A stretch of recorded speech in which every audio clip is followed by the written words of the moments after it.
Hello and welcome to New Filmmakers Los Angeles. I am delighted to have with me Carly, who is a very special filmmaker that made a really good movie, Misdirection. Carly, thank you for being here. Thank you so much for having me. Big virtual hug from us and New Filmmakers. For those that haven't seen it, let's take a look at a clip. Here, let's start with something easier. Pick up the deck, springing the cards. Cool. Like a... Like okay, you ready? Yeah. Just like that. You caught most of them? Okay, well, yeah. So here's the magic way to solve a Rubik's Cube. You ready? What? That's really cool. Try this. Just a back palm. You just gotta do it enough times that you don't even think about it. It just becomes muscle memory.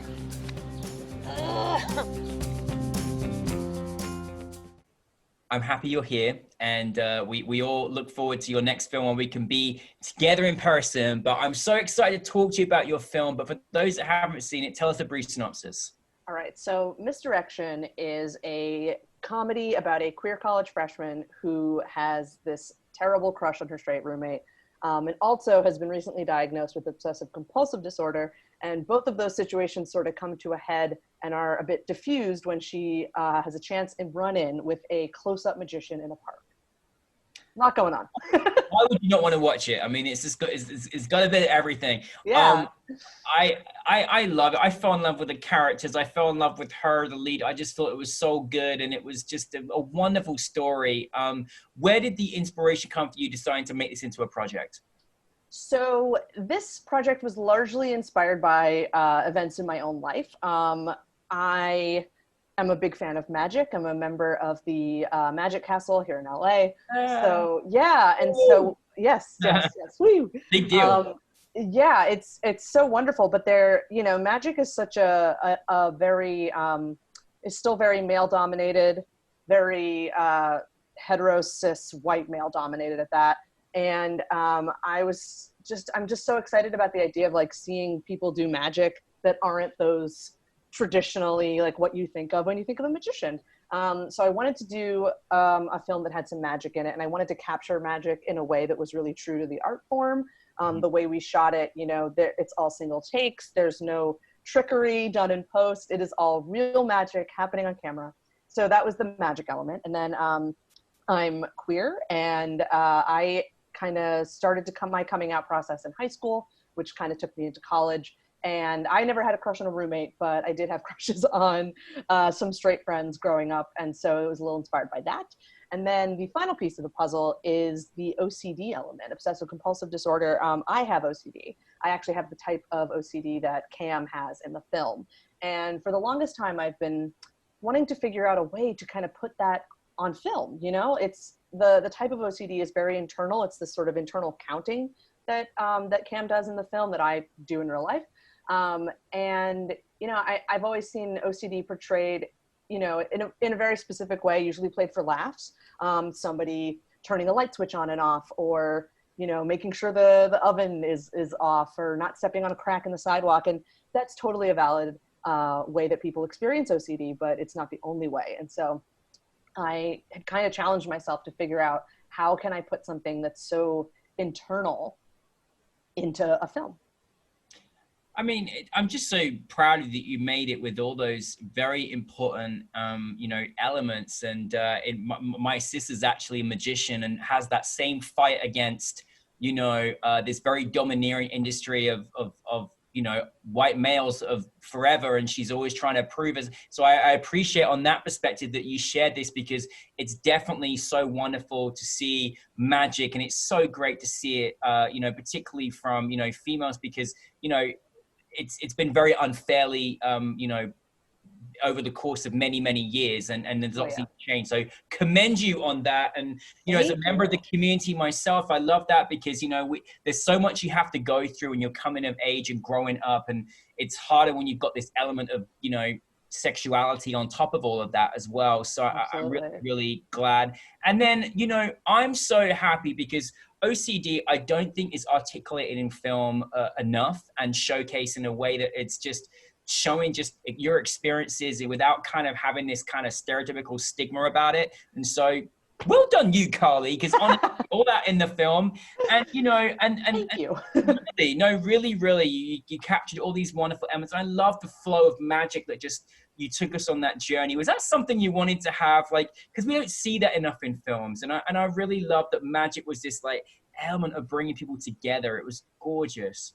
Absolutely. I mean, the way kind of magic and OCD are sort of juxtaposed against one another in the film. It's like OCD is this like desperate trying to have control, trying to create something that feels safe. And then magic is like, you have to have all this control in order to do it correctly. Like you have to practice and practice and practice so that you can do it without even thinking.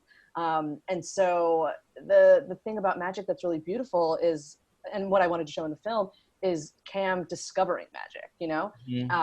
She literally runs into a street magician in the park who's played by the incredibly talented Justin Willman, who has a show on Netflix called Magic for Humans. He is brilliant. I love him. I wrote the part for him and I was like, please do it. And he did. He was incredible. But yeah, it was all about Cam sort of finding this new outlet for this energy that was sort of not going in the right direction, or the direction that she wanted to, you know, like a crush on someone that's never going to materialize, this anxious, nervous energy that's sort of in this OCD space. But, you know, she has a therapist in the film. We talk about how she's on medication, which was really important to me. So it's not like the OCD is like destroying her life, though it definitely comes to a head in what we see in the film. But magic becomes this new outlet. It kind of becomes a place that she can divert that energy, and you can just see her fall in love with it in the film. And it's beautiful to watch, you know. It was so fun to shoot. The scenes with Justin and Biko together, like where he does the magic for her in the park, and then like they do the lesson later. It was like, you know, somewhat written, but it really came down to on the day, just like, okay, what are we, you know, we had discussed ahead of time what tricks and things like that, but it was really like what you see in those scenes is that's their personalities. They're just like, they were barely playing a character. It was just so like real and beautiful to watch. You know, I mean, I love that elements too, and it was so wonderfully articulated, and I fell completely in love with the character of Cam. I just was like, oh my God, she's such a lovely human, you know, and such a great actress. I was like, wow, oh my goodness. Like there were moments in there that I was just like, you could feel her pain, what she was going through, and all those different things. For you as a director, like you had, I mean, again, I love her roommate, like, you know, all these, they worked so well together. You had such a great ensemble of a cast. How was your process as a director? You know, I mean, of course you said a lot of their personalities came out, but how do you work with your cast? So for this particular project, you know, I wrote the film. Sometimes I, you know, direct things I didn't write, but for this one, I wrote the film. So I felt a very strong connection to all the characters and like a very deep understanding of who they are. Some of the roles were written for people that I knew. The therapist role was written for Jessica Nicole, who's a dear friend of mine, and just I want her to be in everything I'm doing, even if it's just a quick scene as a therapist. You know, I wrote the magician role for Justin, so then it became just like, okay, let's start. I worked with an amazing casting director, and then it just became like, okay, let's start filling in these blanks. And Vico Ortiz, who plays Cam, they were the biggest piece of the puzzle, of course, and the first person to cast, because they had to completely learn magic from square one.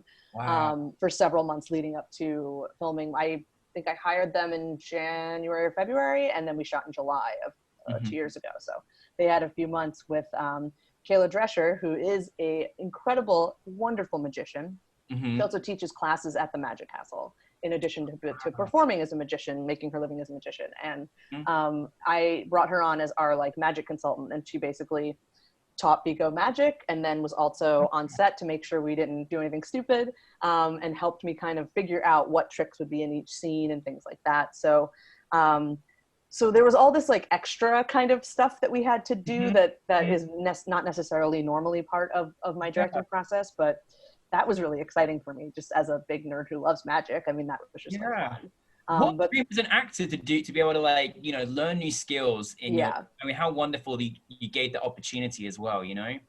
It was so like organic and wonderful the way Vico came to the project. The cinematographer of the film, Moira Morel, is a dear friend of mine. We work together all the time. She's so talented. And I had shown her the script in January of that year. And I was like, do you want to shoot it? She's like, yes, definitely. Do you have a lead yet? And I was like, no, but I have to find someone soon. I need to start the process like immediately. And she was like, you should meet my friend Vico. And we went and had coffee. We hung out for maybe an hour and a half. And by the end of it, I just knew they were the right person for the role. I was just like blown away. I was like, yeah, you're exactly the right personality. And they were so excited to learn magic. So I was like, yeah, this is going to be great. You know, like the character of Cam is based on me. And so I was like, I know, we just like vibed, like we just really vibed when we met. I was like, this is good. I feel so good about this. Cause that was a scary role to cast. I was like, yeah, like, I hope I get someone who can pull it off and will be excited about it, you know?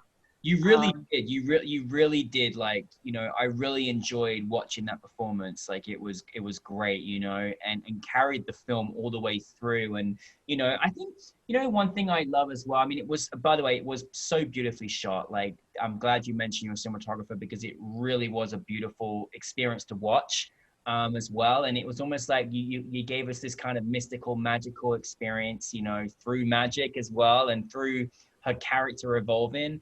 I think, you know, what I'm excited about is as well is kind of the morality that you kind of gave, you know, in her journey and going through the things she's going through in her world. And, you know, was that kind of something when you were writing it that you kind of wanted to sort of circle back to say, you know, I'm okay the way I am, and I, you know, and embracing new skills and learning about yourself and people around you. Is that kind of something you kind of wanted to bring together at the end? Because it really worked really well. I loved it. Thank you so much for saying that. Yeah, that was so important to me. I'm a person who's sort of always on a journey of self-discovery. I feel like even, you know, I'm getting older and I still am learning new things about myself. And, you know, I initially wanted to set this in college because that's such a, you know, a tumultuous coming of age type of time in a person's life. It's usually your first time away from home to really figure things out on your own without your family and your community, like, right there with you. And so it can be really freeing. I think it can be really freeing, especially for like young queer folks who are maybe in a place where they can't be themselves or aren't comfortable being themselves yet. And so, you know, I wanted it, the message really is like, we're all going to be okay. It takes time to figure things out and it's okay. And we're all on that journey. And, yeah, I'm really glad that all came through because that was definitely very important to me.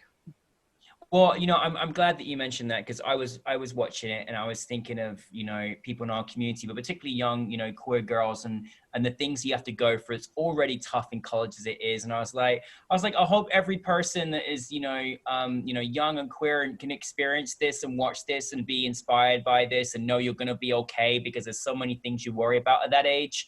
And then also for everybody around as well, that, you know, just to be accepting and loving and appreciate that, you know, it's tough, you know what I mean? It's tough enough as it is, but it's tough enough when you've got added layers that you have to work through yourself. And I think that was also something that I really appreciated that you brought to the film as well. What's it been like to have, I mean, listen, I know you've had a journey with this film, but what's it been like? We certainly love celebrating your film at New Filmmakers LA. What's the experience been like for you to have it, you know, being seen by an audience? It's been incredible, honestly.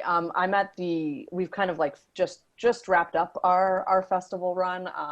So I have the kind of like full big picture to look back on. And I felt good about the film, but you never know, you know, you never really know what's going to happen until you get it in front of an audience. Wasn't sure that the OCD would come across the way I wanted it to. I was really hoping people would get that and, you know, be as charmed by the cast as I was. And from the first moment I was in a room, like in a screening at a festival with other people, I was blown away by the reception. It's been so overwhelmingly positive. And the surprising thing, you know, I had a very micro budget feature I did with some friends a few years ago called Suicide Kale. And we did a bunch of festivals, won an award at Outfest. It was really incredible. But for that film, you know, we pretty much, for the most part, only played the LGBTQ film festivals, which just goes to show how important those festivals are. in getting people's work out there to the world. And I'm so grateful for all the festivals we played at, especially festivals like Outfest, who's just like championed the crap out of my work. And I just like cannot thank them enough. And I love Outfest. But with this film, I was like, you know, I tried to cast a little broader of a net when I was applying to festivals. I was like, I feel like maybe there could be a broader appeal here. Hopefully, you know, the story is so incredibly specific and could be so niche, but I was really hoping that it could resonate more broadly. And I had straight white men coming up to me after festival screenings telling me how much they love the film. And I was like, holy crap, this is, I was not expecting that. And that was kind of exciting. I was like, wow, okay, people get it. People are like getting it and they're appreciating it. And that's all that I could possibly ask for. Oh my goodness, I love that you mentioned that. That's a very, very important element because I mean, Outfest are partners of ours and we love Outfest and work with them every single year.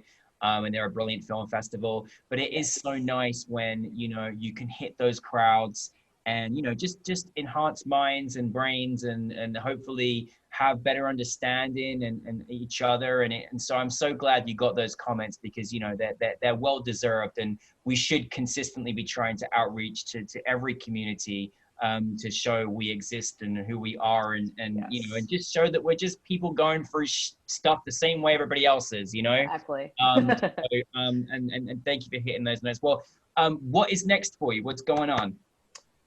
What is going on? I also write comic books, and I have the final, it's a graphic novel, final volume of a story I've been doing for Boom Studios called The Avant-Gardes, which is about a women's college basketball team at an art school. It's super queer, has a lot of the same kind of like wholesome vibes as Misdirection. If you liked Misdirection, you'll probably like this. And so the book was broken into 3 separate graphic novels. The first 2 are out, and the final one is out at the end of September at comic book shops, and then the very beginning of October, bookstores all over the place. So this is amazing. Where can we find your book? Where can we find your comic books? You can get it digitally on Comixology. You can get it starting October 6th, or I think you potentially could still pre-order them. I don't really know how pre-orders work. But October 6th, it'll be at any bookstore anywhere, so you can order it.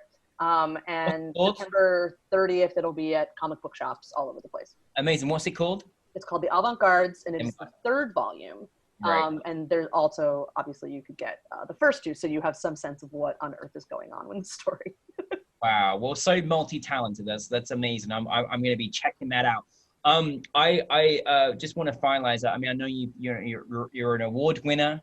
You know, you're making and creating, and you know, and I love that you're doing so much, and it's in these particularly very interesting times that we're living in. But I'm just curious for you, in your experience thus far, if there are filmmakers that are watching and seeing this and seeing your film, is there any kind of advice that you can kind of share that you go by that you can kind of, you know, keep people's creative juices flowing forward that help you in your world? The advice whenever I'm occasionally asked this question, and the advice I like to give, because it's the advice that I wish I had listened to sooner, is to make things. Not wait for permission. You have a story to tell, get it out there. We need as many voices as possible telling stories. We need to be hearing new stories, different stories, stories from a different perspective, stories from underrepresented communities. It's absolutely vital. So if you are thinking you have a story you want to tell, find a way to tell it. There's, you know, of course that comes with an amount of privilege to be able to do that, but you know, the barrier to entry for making films and things like that is so much, it's a lot more accessible than it has been in the past. And I think that if you can do it, get it out there. Yeah. Oh, thank you. Well, thank you for getting your films out there. Thank you for Misdirection. You know, please just keep driving more exciting content for us. We're looking forward for your comic book and the next thing that comes through as well. But thank you very, very much. And just keep making movies for us, please. Thank you so much. And thank you for having me. This was really fun.